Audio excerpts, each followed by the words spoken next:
بسم اللہ الرحمن الرحیم۔ جیسا کہ گزشتہ گفتگو میں آپ نے سماعت فرمایا کہ اللہ تعالیٰ نے حضرت سیدنا امام علی مقام حضرت امام حسین رضی اللہ تعالیٰ عنہ کے غلاموں کو، آپ سے محبت کرنے والوں کو اتنی شان دی ہے، اتنی طاقت دی ہے کہ وہ سینکڑوں کلومیٹر دور پانی کو ایک اشارے سے اپنے پاس لا سکتے ہیں۔ تو امام علی مقام کی تو عظمت کے کیا کہنے ہیں، ان کا تو تصور ہی نہیں ہو سکتا۔ آپ کے غلاموں کے پاس طاقت کیا ہے، اندازہ لگائیں۔ ایک واقعہ مزید سماعت فرمائیں۔ ایک دفعہ شیخ محمد اشربنی کا ایک ملاح سے مباحثہ ہوا۔ شیخ نے فرمایا تو ہمیں تنگ کر رہا ہے۔ شیخ نے لوٹے کو جھکایا اور دریا کا سارا پانی اس میں لے لیا۔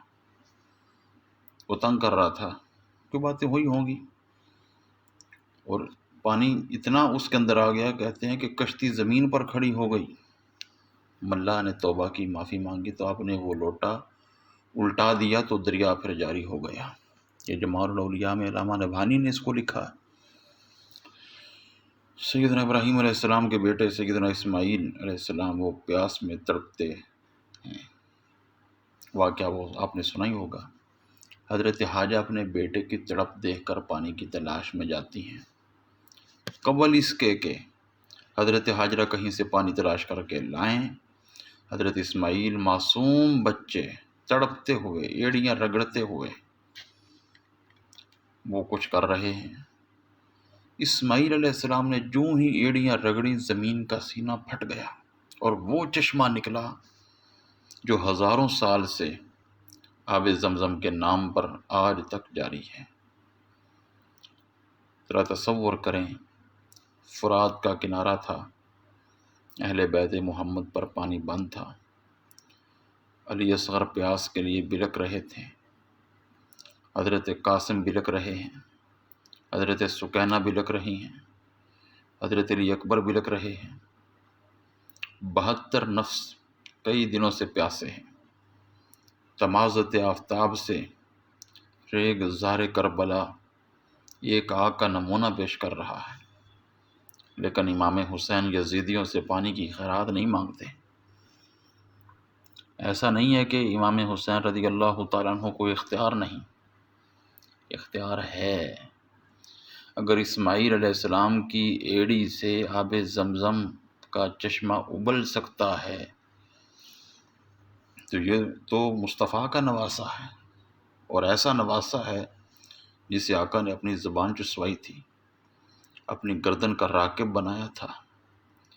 اگر نواسہ مصطفیٰ، جگر گوشہ فاطمۃ الزہرا، نور چشم مرتضیٰ امام حسین ایک ایڑی میدان کربلا میں مارتے تو چشمہ ابل سکتا تھا۔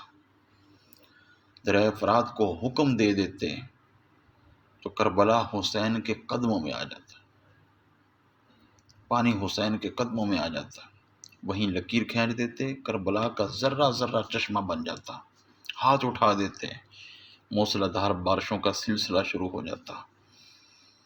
لیکن توکل اور رضا کے وہ منازل کے اسباق امت کو پڑھا رہے تھے کہ جن کے تصور سے ہی بڑے بڑوں کے رونگٹے کھڑے ہو جائیں، اور امت کو بتا رہے تھے جس وقت رخصت اور عزیمت کے دو رخ تمہارے سامنے آ جائیں تو پھر عزیمت کا پہاڑ بن کر رخصت کو کس طرح کچلا جاتا ہے، کس طرح صبر کیا جاتا ہے، کس طرح توکل اور رضا کا پیکر بنا جاتا ہے۔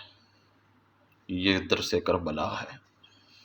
اللہ تعالی ہمیں اس سے حقیقی معنوں میں مستفید ہونے کی توفیق عطا فرمائے۔